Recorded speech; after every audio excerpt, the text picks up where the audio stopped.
rolling.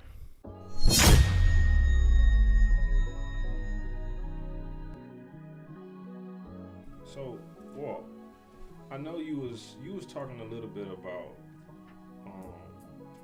like we had a whole bunch of talks, and one of the talks that I had with you, I like remember vividly because you were speaking about why you started dealing with, or why you wanted to start dealing with athletes. Yeah. Can you like expound on that? Like tell the people about that, like how you got started with athletes and your passion behind that. Yeah. So as a financial advisor, a lot of times you want to work in what's called like your natural market. And because I was an NFL player, I had that experience. And experience is the greatest teacher, right? And so when I was in Buffalo, you know this, right? You get your rookie jobs, right? Everybody got the rookie task. And, you know, one of my jobs was to go upstairs and get the checks from the payroll. That's crazy that was. So when you were younger, yeah, everything was about the bank finances. Like you found a love with that. Yeah. And then when you get to the league, that was my role. Yeah, go upstairs and pick up the checks. Yeah, that's like, you know what? That's crazy. You know, maybe that was God kind of telling me that this is what you need to be doing. Yeah. And literally that was it. Like, all right, Walt, run upstairs to get the checks. And so I would go upstairs, come down, pass out the checks to the vets, you know, all the linemen, right? Yeah. And, you know, as I'm passing out the checks, you know, one vet was like, man, I want to motivate you, right? Go and take a look at that check. So I looked at it. You know, he was getting, I don't know, like it was like 60 grand or something. Man, a week. Yeah. And he took the check, man. He put it at the top of his locker. You know, and it was the actual check. Like mine was a check stub because I had direct deposit, right? And he had a couple of checks up there. So that was one thing that led to it. And just hearing the news about this was when I was in Buffalo, yeah. And so so that led to me wanting to like do something about it and knowing that. And after my first season, during the off season, I was like, what do I want to do? I didn't have enough credited seasons for them to pay for me to go back to school. So I wanted to do something to build my resume. And so, you know, the NFL got tons of programs. So I went worked with Paul Lancaster, who was the director of player engagement for the Bills. And I told him I want to take an internship in finance. He was like, okay. I was like, I want to work on Wall Street. And I knew, right, when I learned the business of the NFL, I understood the power of the brand behind the NFL. And what I could do behind that NFL shield was get to Wall Street. So he connected me with the league office, and there was a rep, the head of the player rep at the league office. He said, hey, man, send me your resume. You know, they sent it out to a couple of firms. They sent it to Merrill Lynch, and they sent it to Smith Barney. And so my first interview was with Merrill Lynch. So I went to the interview, and again, I've had several jobs, but this was my first like real job. If y'all don't know, Merrill Lynch is a bank, right? Yeah, Merrill Lynch is it's a brokerage house, right? Okay. Brokerage, so it's a wirehouse, one of our competitors. And so I went in, and it was a brother who interviewed me, right? And so we sat down, we talked. You know, I told him about my experience, why I was there, what I wanted to do. Long story short, I didn't get the internship there, right? And so I was saddened, but at the same time, I'm like, man. It taught me what I needed to know for the next interview. Now, here's the power of the NFL. I go back. I did not get the internship with Merrill Lynch. Not even a week later, I had an interview with Smith Barney. And so when I went to the interview with Smith Barney, what I did was I took all the information that I learned, right? Experience is the greatest teacher. I had experienced failure because I didn't get the interview. I didn't get the internship with Merrill Lynch. So when I got to Smith Barney, I told him exactly what I was going to do. I say, hey, you know, I'm a current football player in the National Football League. At the time, the team cap was, I don't know, somewhere $150 million in the locker room at a time. And so I was able to convey to Smith Barney that I'm building relationships now that when I'm done being a football player, I'll be able to leverage and build a book of business. Right? So that's what happened. So I got the internship. I worked with this lady named Carol Glazier, who at the time, she was a Forbes top 100 women wealth advisor, and a younger advisor named Rob Schmidt. And he was 3 years in the business, so he was growing. So I was able to see and learn both perspectives. One from a well-established advisor who literally like pulled me up to her desk and said, Walter, I'm going to teach you how to be a financial advisor. She said, you're going to be a great financial advisor.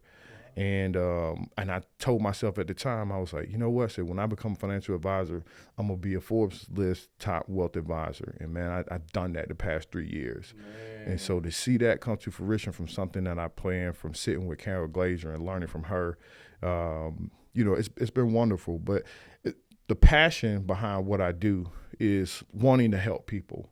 And knowing that, like, my experience, you're going to have one or two things in the league. You know this, right? You're going to have an experience or you're going to have an NFL career. And the difference between the two, the difference between the two is if you have an NFL experience, when you get done, working is mandatory. If you have an NFL career and you do right by it, working is optional, right? So, me, again, I was undrafted, didn't play long, didn't make a whole lot of money in the league. I want to cut you off real quick because if you really think about it, right, in our communities where we come from, right, it's usually you got to make it out by sports or, something that you possibly are good at, that has to do with you running or something with your feet. Something athletic. Yeah.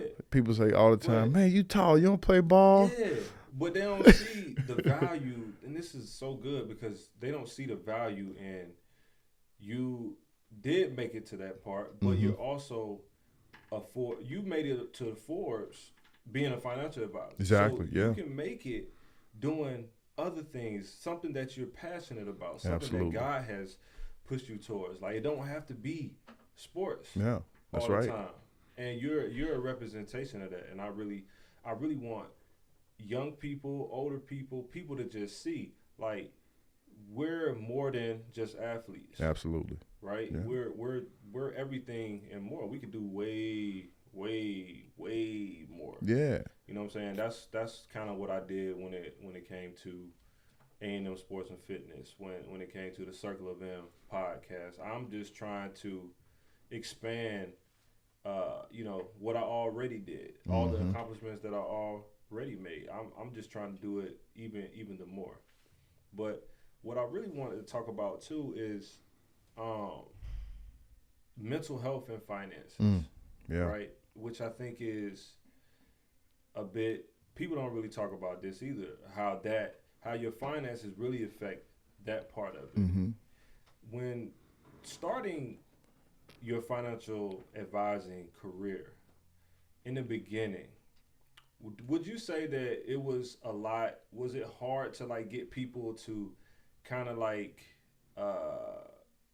get what you were saying about budgeting, about using your money correctly, about putting your money in investments, mutual funds, whatever it may be? What do you feel like it was hard to like kind of like push them to do that?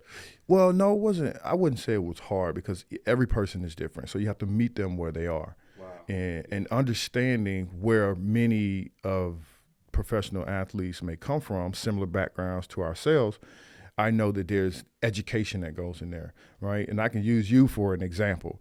Like when we started working together, like you asked so many questions, so you were able to learn, right? And so when you asked those questions, you learned, and there was some fear because it was new to you, right? Because coming in, think about it, many 5-star athletes like go from high school to college, from college to pros, and they've never really had a job before. Their job has been an athlete. But then when they get to college and they're on their way to go pro, they're immediately an employer, right? Because they're hiring an agent, they're hiring a financial advisor. In some cases, they're hiring a publicist, they're hiring a marketing manager. They're hiring all these people, and they've never even been hired themselves. So they're put in the immediate position of being a CEO or CEA, I like to call it, chief executive athlete, where they're making decisions about their career and their life. So when you have a transition where you get a lump sum of wealth, you end up getting drafted, you get more money than you've ever had, and many times it's more money than anybody in your family has ever had. There's a lot of education that goes into it. So my approach is always to teach, not say, hey, this is what you have to do. It's like, let me educate you on why you should be investing in your future, right? And how only time will give you the reward of making the good decision, right? It's just like working out, right? A&M Fitness, people come in, they want the reward of losing weight and being healthy and looking good and feeling good in their bodies. But there's a process that goes along with that, right? You're not just going to wake up one day, have a six-pack, and, you know, have a beach body when you don't put in the work. So before you put in the work, you got to educate your clients, right? Somebody who may be new to working out, you got to teach them how to use the equipment. You got to teach them how to make a diet, how to, you know, drink water, because they haven't done that. You can't, especially with us, you can't just come in. When you say meet people where they are, exactly what he means is, like, you can't come in and just tell people to invest in something without showing them the structure of it, showing them how it works. Exactly. Yeah, you got to educate them because it's new, it's foreign. You know, during the past 2 years, you know, especially in the pandemic, and I want to say, you know, George Floyd kind of sparked this awakening of people to understand the racial inequalities that are in the world, right? And, you know, at that point, I started doing a lot of reading about the wealth gap, you know, the income inequality in our country. So understanding the wealth gap, many times athletes are, instead of being in the position where they can build for themselves and their kids, they have to go back and fill that gap, right, for their families who are really just I wouldn't say the victims, but they have been affected by the systemic issues of income inequality. So mentally, what have you seen that has done to oh, like, man. the family? Yeah, it's hard, right? Because you got to make a choice. You got to make a decision. It's like, and it affects some people in a way where they have to decide, do I not want to take care of somebody that took care of me? And there's the burden of responsibility that a young player feels that they have to do this. It's I felt that. Yeah, and that it's a heavy burden, right? Because you think like, all right, I want to live this certain lifestyle because, you know, being an athlete, even in college, everything, like, you get recruited, you go on your 5 visits, they're flying you in, they're feeding you, you haven't reached in your pocket one time, right? You haven't spent one dime of your own money, and you just cater to. And then you get to the point where you make it as a draft prospect. Now you got agents, financial advisors reaching out to you in your ear, right? And they're going to cater to you, right, to say that they want to work with you. But again, they're taking you out, buying you dinner, take you to the finest restaurant. So you get used to eating prime steak. And you don't even know how much prime steak costs because you never paid the bill, right? So then when you start doing it on your own, the people around you, many times, they see the lifestyle that you live in, and they want to be a part of that, live that same lifestyle. But then that ends up, you know, not only doubling what you spend for yourself, sometimes double, triple, because the people around you, they want the same things that you have. They feel that. And then sometimes there's a sense of entitlement. Some people feel they're entitled to, you know, getting a portion of what you have instead of saying, you know what, that's his. He got to make sure that he take care of himself and his kids. And the mental strain that it places on some people can ruin your career. Yeah, you know. And I wanna keep talking about that because people don't really realize, you know, the first thing that I did when I got drafted was buy my mama a house, and I wanted that's like everybody's dream, right? And that was one of mine. But if I could go back to when I did that, like, I never really realized that I wasn't never really focusing on myself. I didn't focus on myself first to be able to disperse and be able to do the things that I wanted to do. It was like I did it like the opposite because, okay, I got this money now and I need to make sure my people's is straight. Yeah. Right? Which is fine, but I did it in the middle of camp. Yeah. Right? Where a time where I should have been focused, right? But I felt like at that point in time that I needed to do that. You know what I'm saying?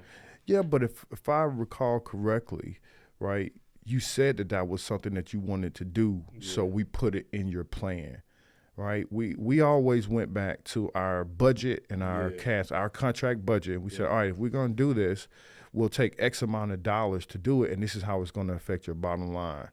And another thing that you did was really research the market, right? Because I remember coming down to Columbus and going to houses, and we end up finding a foreclosure, right? It was a foreclosure. It was in a really established neighborhood subdivision that was close to Columbus, the military range down there, and you got it at a good price. Like, you didn't just go out and just buy a huge mansion. Like, you put a lot of thought into it. We looked at 5-6 houses, right, before you made that final decision.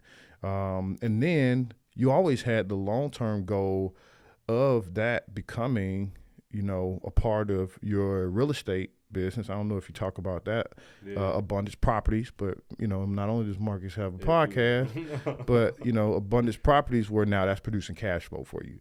So it was a smart decision at the time, right? It was something you wanted to do, you planned for, it's done, and now it's producing some cash flow for you. Right. Yeah, and I think that's important when you have somebody a part of your team that can help you kind of grow and do certain things with your cash that you wouldn't normally get on the streets or just with anybody. And you look like us, right? I think that's a big thing too. Like, we want to see somebody that looks like us. We always, what's portrayed to us or what we see, right? People try to get over, right? And we see that a lot of times. I remember being at the Senior Bowl, and they kicked some financial advisors out of there because they weren't allowed to be in there because of their rap sheet and what they used to do. I remember that. So people are real, like, when it comes to the money part, like, you really have to stoop down to their level, meet them where they are. Because that's what Jesus did. Jesus wasn't in the church. He wasn't in the church. He was out working. That's right. With the people. And that's how I want to be. And that's why I do what I do, because I'm trying to be out with the people. Like, if you are somebody that, is having trouble or having certain issues, I want to be able to meet you where you are. You know what I mean? And when you're choosing to work with somebody, especially in finance, is a level of trust, right?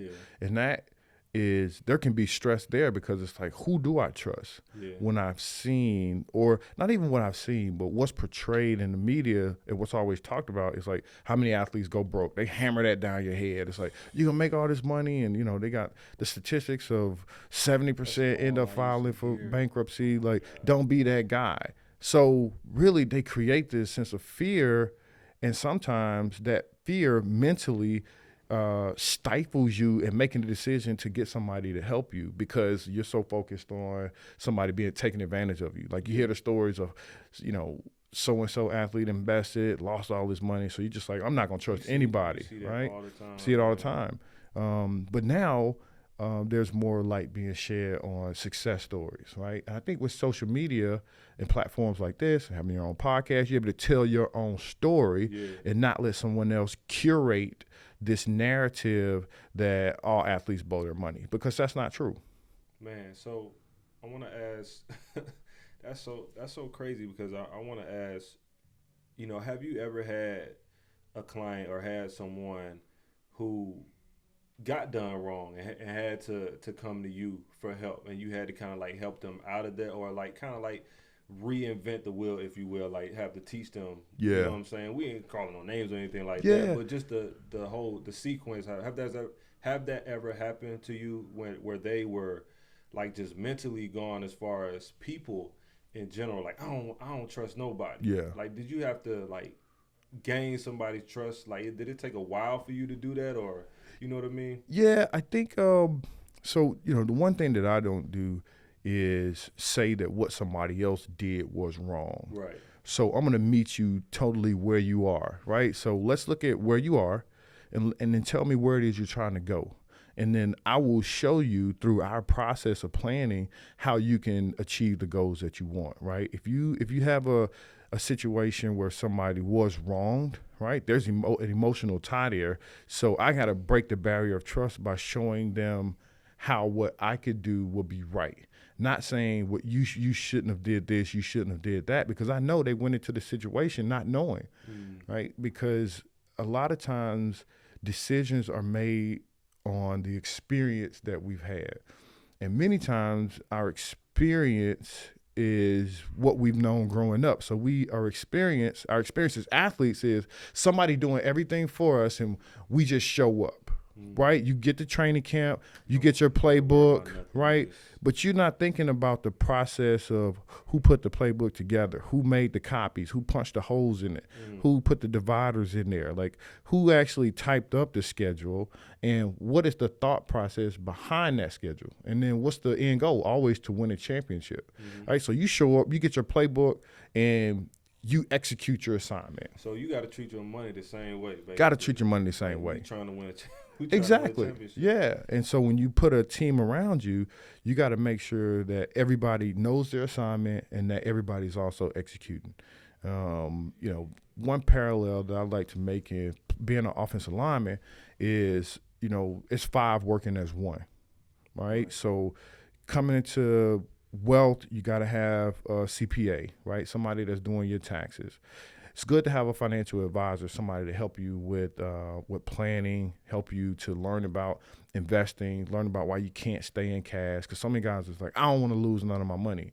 It's like, well, if you look at the news now and you look at where we are in inflation, right? Gas prices are so inflated right now that if you had $3 and you just left it under your mattress and you said, this is my $3 for gas. When gas is now $5, you $2 short, but had you put that $3 in something that would help outpace the growth of inflation, then when it got to this point, that $3 would be $5. Yeah. So, just thinking ahead and planning and knowing that the future is coming. You have to plan for it today, but you also have to live today too. Yeah. Like you can't take out the enjoyment of life for the fear that you're not going to have it tomorrow. Right. You just have to make sure that you understand that as a professional athlete, the average career is 3.5 years. Yeah. So if you go in thinking like, all right, let's just say nobody goes in thinking they're average, right? Because athletes always think that they're the best, right? Yeah. I'm the best. I'm going to play for 10 years. I'm going to have 3 contracts and I'm going to make $100 million. Yeah. Because that's the mindset that you have as an athlete because you're so competitive, right? When we go into stuff, we just know we're going to win, right? It's like, I don't care who's out there, who I'm competing against. I know I'm the best. Yeah. I feel that same way as a financial advisor now, and being an athlete taught me that. But when you think about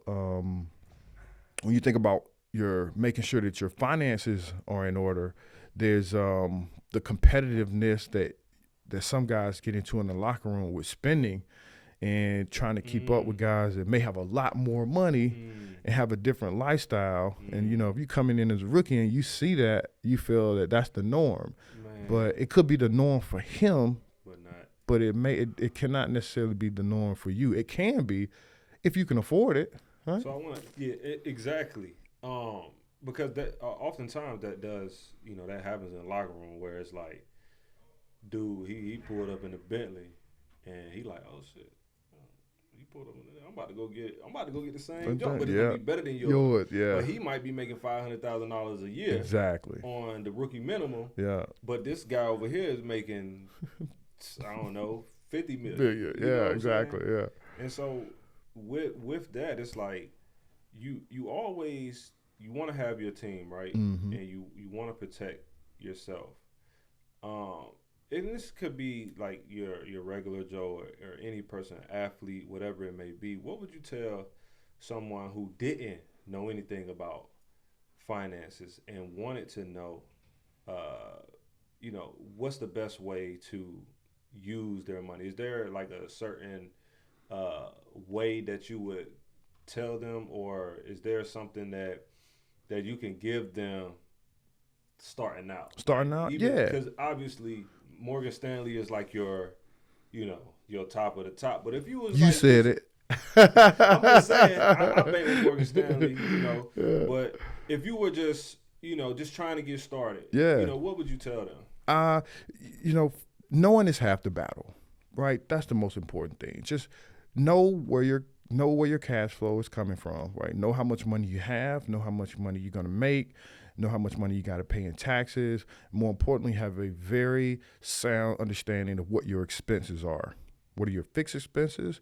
What are your discretionary expenses? so that you could put together a plan that says, all right, if I make X amount of dollars and then I have Y expenses, and that's going to leave you with how much money you have left over to plan for the future, right? And if you understand your cash flow meaning how long am I going to make X amount of dollars for an athlete? Okay, it could be 3.5 years, could be 4, could be 10. You don't know, so you have to plan. You have to plan plan for average, and then everything else will be over the top, right? If you live below your means, right? Because sometimes, guys come from environments where, their parents may have been living check to check, right? And so when they go into the league, they have that same kind of like, well, this check is for that, this check is for that, this check is for that. It's like, no, it's all income. Yeah. So you can't look at it like that. You got to look at it in the grand scheme of things and think long term, because like you go into the NFL, you're 22 years old, in 10 years, you're 32. And if you're done playing then, you still have 60 plus years of life expectancy. And if you're not planning on working, is that enough money to last for 60 years? So you got to have enough money to get through what we call the transition, right? Because everybody transitions out of the league. And, I admire what you've done by immediately getting into the things that you plan to do. Like, you didn't waste any time. Like you said, all right, this is the next thing I want to do. Yeah. I want to get my gym going. Then once your gym opened up, you kind of transition to say, I want to do my podcast and my videos, and then I want to be a mental health advocate, be a life coach. You roll right into it. You were active. Like, you didn't take any idle time, because the more time you're idle, you're not making any money, but you're gonna continue to spend that light bill, the gas bill, the car note, the phone bill, food and groceries, all that stuff is going to continue. Those expenses are going to continue to be there.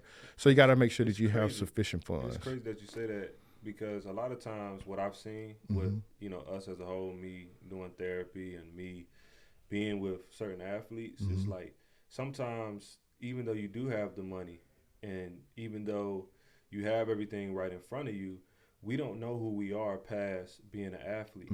So it's like, it's this whole thing of 2, 3 years, 4 years of trying to figure yourself out. Because people will say, well, the NFL, they have these different genres that you can go into, while you're playing. But most guys are trying to do the Kobe mentality. Yeah. It's like, I'm going to put all my effort into my craft, right? All day, whatever it may be, watching film, whatever it may be.